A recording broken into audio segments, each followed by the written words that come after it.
Hey, Katrina here from Scrappy Horses. Welcome to my YouTube channel.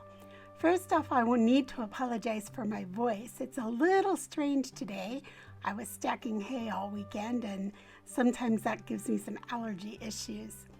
So we're going to start out here in Design Space. This is a project that was near and dear to my heart for the Cut It Up Challenge.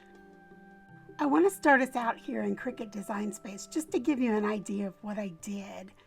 The actual tag is from a frame from Close to My Heart Artiste, and I offset both pieces. Then on the blue piece, after importing the Digi paper, I went ahead and also did a print then cut. I flattened the word shepherd on. My text was Belwy Standard Medium. The star is from Art Philosophy, Close to My Heart, and that was supposed to say star and not start. The Digi paper is from Imagine That Digi Stamp, which is now retired. The shepherd text, like I said, was Belwy Standard Medium. I cut that also separately, and I'm going to emboss that. The image is from Julia Spiri, and we'll talk more about that later also. Let's head on over to the craft table and put this tag together. All right, now you get a good idea of what all this looks like. I have some embossing ink and some embossing powder.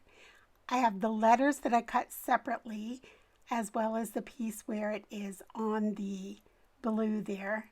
You can see it printed in black. I have offset this piece, and there's the shaped frame there in the paper, and it also was offset. Now, let me talk about this image. This is why it's near and dear to my heart. I love shepherds. I have a gorgeous shepherd named Luther, and I'll tell you what, I'm gonna insert a photo of him right here so you can get an idea what he looks like. If you're into shepherds like I am, I'm going to leave that information for you about the Julia Spiri image in the link below. I'm going around everything with some black ink, which I should have weighted because you can see that it came off on my stamp pad. So if you're the kind of person who has a really clean embossing stamp pad, unlike me, don't do your ink first. All right, so I've put all of my letters and my star. I just laid it into the ink pad, and now I'm fishing out all the letters from the embossing powder. And I'm fishing those out with my, I call it the pokey tool, the piercing tool. And I use my piercing tool for everything. I love it. Now, if you have trouble getting your little letters done, I just try to find the letters with holes in them, like the E's and the D's and such. And then I can get those quickly by sticking the tool through there. Here's a hint for you. If you have trouble getting letters on straight, if you go ahead and print it out first and then go over it, you have the option of laying them in slightly askew and getting a shadow, or you can just put them right over the top and it gives you a guide and keeps them straight. All right, I'm going to go ahead and come in with my Fabri-Tac, and I'm going to go ahead and start assembling all these layers. And you can see that, here's another hint for you.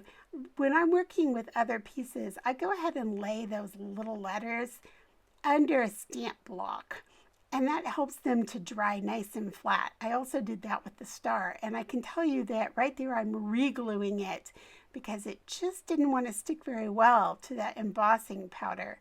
So it was already dry, the embossing powder was already embossed, but it just didn't want to stick very well with just one layer. Here's another hint for you. I really love these wide eyelets from We Are Memory Keepers. I am a big fan of these, but they are really large. So when I want to put them on, here's how I do it. I come in and lay them in upside down. Then I pull in a foam mat, something that just has some give that you can use your piercing tool and pierce through. So I'm going to go ahead and bring this piercing tool in. I put the eyelet exactly where I want it and then pierce the hole right in the middle. Then I can see where that hole is to go ahead and use my crocodile and go ahead and put the hole in. Now I've got it where I want it, and I can use my crocodile then and just kind of crunch down on it, and that'll put it in place. Also, you might want to experiment when you use these really large ones, kind of to figure out with the paper you're using exactly where you want your crocodile set. So just some things to share about that. All right, so now we have that eyelet in place, and all I did is I went ahead and thread my ribbon through and tied it off with gold thread, and it was done.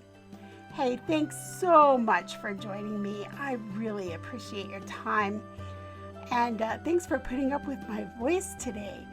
I will leave all the information for you below.